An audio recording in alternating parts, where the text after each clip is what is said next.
Today, we're going to unpack a powerful story that asks a really tough question. What happens when every single home you've ever known just collapses? It's a journey through some serious loss and incredible love, all seen through three different houses, but held together by one unbreakable heart. And this is the line right here that's at the center of it all. It's kind of like a riddle, but it's also a promise. It makes you wonder, how can a heart that's been passed around, from a grave to a goodbye, still stay in one piece? Well, let's dive in and find out.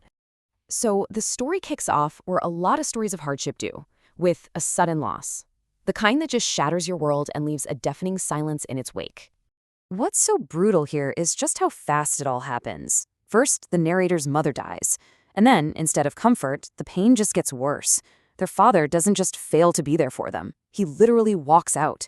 So this isn't just about death. It's about a deep, painful abandonment. And this number, 3, it's everything. 3 kids. 3 little hearts just left behind on a cold kitchen floor. This isn't just a number, it's the crew, the unit that has to somehow survive this emotional earthquake together. And this brings us to this big idea, a metaphor that the narrator uses all through the story. Love is a house. It's supposed to be a place of shelter, warmth, and safety. Well, for these 3 kids, that house just had its foundation ripped out from under it. Its walls completely caved in. It's an image of collapse that, trust me, we're going to see again. Okay, so let's move on to the next chapter here. After that first home is just rubble, the 3 kids are taken in by their grandmother, and she builds a second, very different kind of house for them.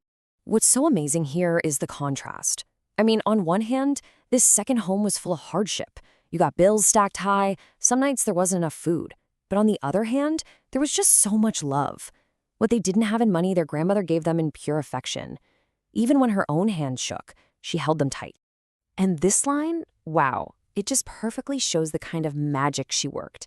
She could take almost nothing and, with a simple act of love, make it feel like a feast. It wasn't about being poor. It was about sharing whatever little they had. A family buffet. You know, that house might have been fragile, but it was absolutely full. But just as they find this bit of stability, this little sanctuary built on stories and shared plates, the world deals them another crushing blow. I mean, just look at this timeline. It is relentless. The grief is just piling on. First their mother, then their father bails, and now a second funeral.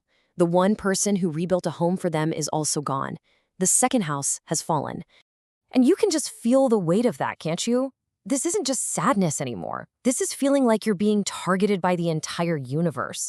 It's this deep, crushing isolation, like the world is actively trying to take away every single person they love.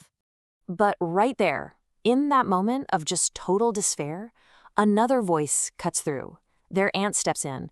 It's not a fancy invitation or anything, it's just a lifeline. And that's the beginning of the third home, another moment where love steps in right when all hope seems lost. So this final section, this is where the big transformation happens. This is about taking all those broken pieces from those fallen houses and building something totally new. Not another house, but a stronger self. So this third home with their aunts, it's a lot like the second one in some ways. You know, another old couch, a broken TV. But the lesson here was different. It wasn't about comfort. It was about presence. She just showed up. Tired or not, she was there. And she gave them her last. This wasn't the love of bedtime stories. This was the love of pure, gritty, I'm not going anywhere endurance.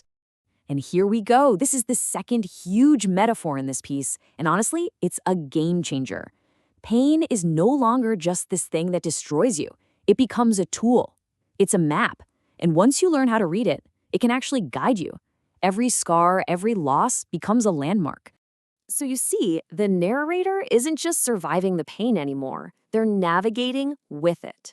They've studied the whole terrain of their own grief and learned every single road, every dead end, every hidden path. And it's a map that leads directly to who they're meant to become. Let's just recap this whole incredible journey for a second. You go from enduring that first horrible loss, to finding a sanctuary, to enduring loss all over again, and then finding a whole different kind of endurance. And that last step, that's the alchemy. That's turning all of that raw, painful material into pure, unshakable strength. Throughout this whole story, this line is like a quiet, defiant heartbeat. I ain't break. Despite every single reason to just shatter into a million pieces, despite the world trying to leave them alone, their spirit held on. It didn't break. And this is it. This is the triumphant final stop on that map of pain. The narrator wasn't broken by their experiences, they were built by them. All the cracks and the repairs, they all came together to create something beautiful, something resilient, something totally unique, a strong work of art. And so, we end here. This story shows us that, yeah, the houses we build for love, they can fall apart. They really can. But it also suggests that maybe the act of rebuilding is what creates the real masterpiece. Not a shelter from the world, but a stronger version of ourselves. Which kind of leaves us with one last question to think about. What makes that risk, all that work, worth it for you?